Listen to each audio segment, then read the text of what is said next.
Okay, Assalamualaikum warahmatullahi wabarakatuh. Untuk subjek kemahiran vocational asas tanaman ataupun asas pertanian, untuk pembelajaran pada hari ini, cikgu akan tunjukkan cara menanam pokok kesum melalui keratan batang. Okey.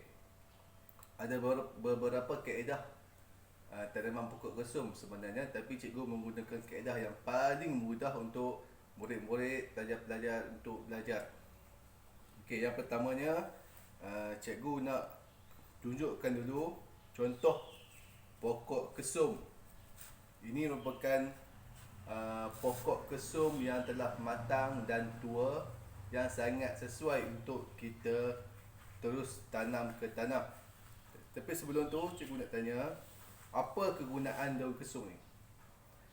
Untuk pengetahuan kamu, daun kesum ni digunakan dalam masakan seperti laksa, asam pedas dan lain-lain lagi. Okey, cikgu tak nak buang masa. Okey, terusnya cikgu nak tunjukkan bahagian pokok kesum yang sesuai untuk kita terus tanam ke tanah.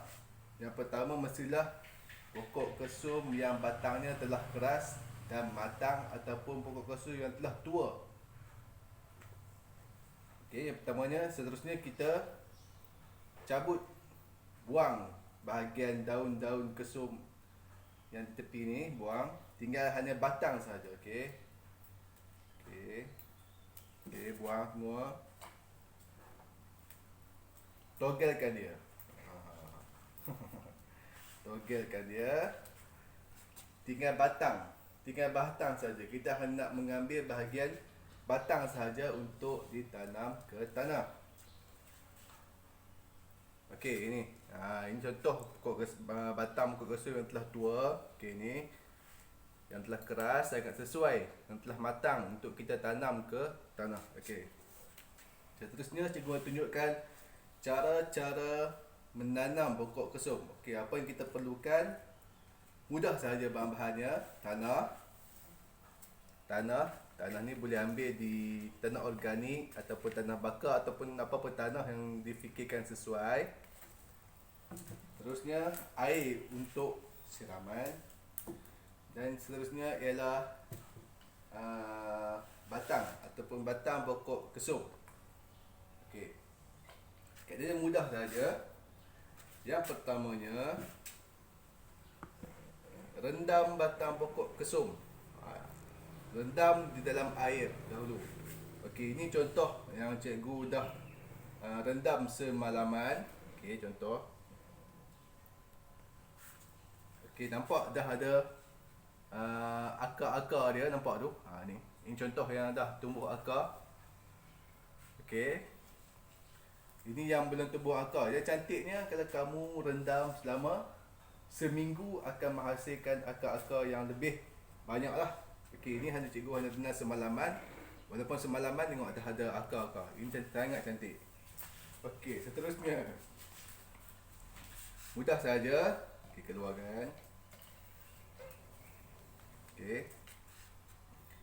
Langkah seterusnya adalah kita siram tanah. Basahkan tanah. Basah menggunakan air yang banyak lah, sebab pokok kesum ni memerlukan tanah yang sentiasa lembap untuk dia membiak dengan baik. Okey, basahkan. Okey, biar dia terendam. Okey. Okey, contoh macam ni. Okey. Kemudian cucuk terus dia ke tanah. Ambil yang ada akar ni. Okey, contoh yang dah tumbuh akar, cikgu cucukkan. Okey, cucukkan je. Senang kan? Okey.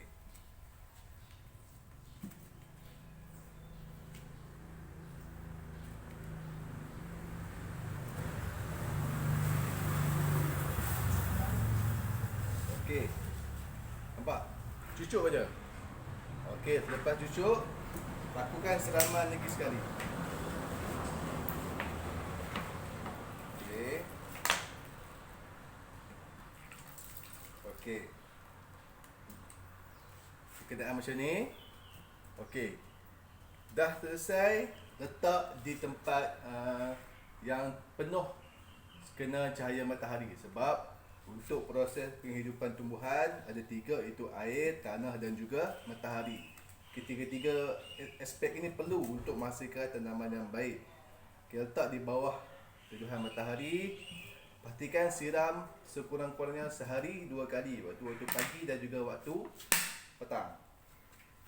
Okey, ini telah siap penanaman pokok kesum cikgu melalui keratang batang yang terus dicucuk ke tanah. Okey, untuk minggu hadapan cikgu akan tunjukkan pula cara-cara menghasilkan pokok kesum menggunakan kaedah yang lain pula, iaitu kaedah hidroponik. Jadi murid-murid boleh cuba di rumah, dan jika pokok itu hidup dengan subur, maknanya usaha adik-adik, usaha murid-murid telah berjaya. Okey. Ini contoh cikgu. Okey. Sekian sahaja untuk hari ini. Untuk minggu yang akan datang, cikgu akan tunjukkan pula cara-cara yang lain dalam penanaman pokok kesum dan pokok-pokok lain. Okey, boleh cuba di rumah. Assalamualaikum.